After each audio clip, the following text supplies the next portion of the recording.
ರಾಜ್ಯದಲ್ಲಿರುವಂತಹ 39 ಸಂಘಟನಾತ್ಮಕ ಜಿಲ್ಲೆಗಳ ಒಂದು ಸರಣಿ ಸಭೆಯನ್ನ ದಿನಾಂಕ 5ರಿಂದ ನಾವು ಪ್ರಾರಂಭ ಮಾಡಿ ಇವತ್ತಿಗೆ ಬಹುತೇಕ 35 ಜಿಲ್ಲೆಗಳ ಸಭೆ ಪೂರ್ಣ ಆಗ್ತಾ ಇದೆ. ಈ ಸಂಘಟನಾತ್ಮಕ ಸಭೆಯಲ್ಲಿ ಆ ಜಿಲ್ಲೆಗಳ ರಾಜಕೀಯ ಸ್ಥಿತಿಗತಿಗಳು, ನಮ್ಮ ಸಂಘಟನೆಯ ಪರಿಸ್ಥಿತಿ ಏನಿದೆ, ಮತ್ತೆ ಮುಂದೆ ಬರುವಂತಹ ಜಿಲ್ಲಾ ಪಂಚಾಯಿತಿ ಮತ್ತು ತಾಲೂಕ್ ಪಂಚಾಯಿತಿ ಚುನಾವಣೆ ಹಿನ್ನೆಲೆಯಲ್ಲಿ ಯಾವ ರೀತಿ ಪಕ್ಷವನ್ನ ಸದೃಢವಾಗಿ ಮುಂದೆ ತೆಗೆದುಕೊಂಡು ಹೋಗಬೇಕು, ಮತ್ತೆ ವಿಶೇಷವಾಗಿ 2 ವಿಚಾರಗಳಿಗೆ ಹೆಚ್ಚು ಒತ್ತನ್ನು ನಾವು ನೀಡುತ್ತಾ ಇದ್ದೇವೆ.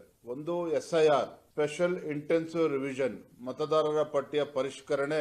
ಕೇಂದ್ರ ಚುನಾವಣಾ ಆಯೋಗ ತೆಗೆದುಕೊಂಡಿರ್ತಕ್ಕಂಥ ಈ ನಿರ್ಣಯ ಯಾವ ರೀತಿ ಬಿಹಾರ ರಾಜ್ಯದ ಚುನಾವಣೆಯ ಫಲಿತಾಂಶದ ಮೇಲೆ ಒಂದು ಪರಿಣಾಮ ಬೀರಿದೆ, ಯಾವ ರೀತಿ 65 ಲಕ್ಷಕ್ಕೂ ಹೆಚ್ಚು ಮತದಾರರು, ಬೋಗಸ್ ಮತದಾರರು ಪಟ್ಟಿಯಲ್ಲಿ ಸೇರ್ಕೊಂಡಿತ್ತು, ಅದನ್ನ ಕೈ ಬಿಡುವಂತ ಕೆಲಸ ಯಾವ ರೀತಿ ಅಲ್ಲಿ ಚುನಾವಣಾ ಆಯೋಗ ಮಾಡಿದೆ.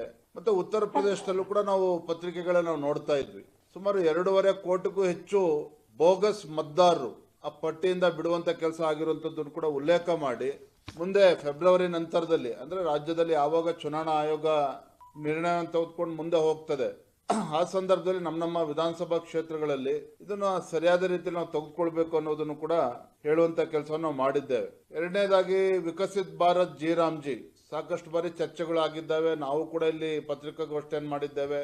ಮೊನ್ನೆ ಬಿಜೆಪಿ ಹಾಗೂ ನಮ್ಮ ಮಿತ್ರ ಪಕ್ಷವಾಗಿರುವಂತಹ JDS ಜಂಟಿ ಪತ್ರಿಕಾಗೋಷ್ಠಿಯನ್ನು ಕೂಡ ನಾವು ನಡೆಸಿರುವಂತದ್ದು ನಿಮಗೆ ತಿಳಿದಿದೆ. ವಿಬಿಜಿ ರಾಮ್ಜಿಯನ್ನ ತೆಗೆದುಕೊಂಡು ಇವತ್ತು ಕಾಂಗ್ರೆಸ್ ಅವರು, ವಿಶೇಷವಾಗಿ ನಮ್ಮ ರಾಜ್ಯದ ಇವತ್ತು ಕಾಂಗ್ರೆಸ್ ಸರ್ಕಾರ ಇವತ್ತು ಹತಾಶರಾಗಿದ್ದಾರೆ. ಏನು ತಮ್ಮ ಗ್ಯಾರಂಟಿಗಳ ಭ್ರಮೆನಲ್ಲಿತ್ತು ರಾಜ್ಯ ಸರ್ಕಾರ, ಸತ್ಯದ ಅರಿವು ಇತ್ತೀಚಿನ ದಿನಗಳಲ್ಲಿ ಅವ್ರಿಗೆ ಆಗ್ತಾ ಇದೆ.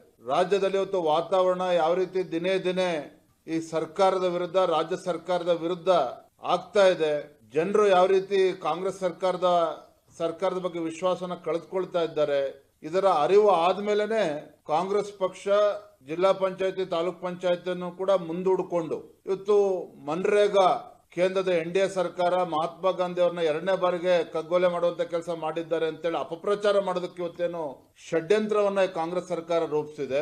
ರಾಹುಲ್ ಗಾಂಧಿ ಮತ್ತೆ ಸಿದ್ದರಾಮಯ್ಯನವರು ಇದರ ವಿರುದ್ಧವಾಗಿ ನಿಮ್ಗೆಲ್ಲ ತಿಳಿಸಿದ ಹಾಗೆ ಜಿಲ್ಲಾ ಕೇಂದ್ರಗಳಲ್ಲಿ ಮತ್ತು ಗ್ರಾಮೀಣ ಮಟ್ಟದಲ್ಲೂ ಕೂಡ ಒಂದು ಜಾಗೃತಿ ಮೂಡಿಸುವಂತ ಕೆಲಸವನ್ನು ಕೂಡ ಯಶಸ್ವಿಯಾಗಿ ಮಾಡಬೇಕು ಅನ್ನುವುದನ್ನು ಕೂಡ ಈ ಜಿಲ್ಲಾ ಸಭೆಗಳಲ್ಲಿ ನಾವು ತಿಳಿಸಿರುವಂತದ್ದು.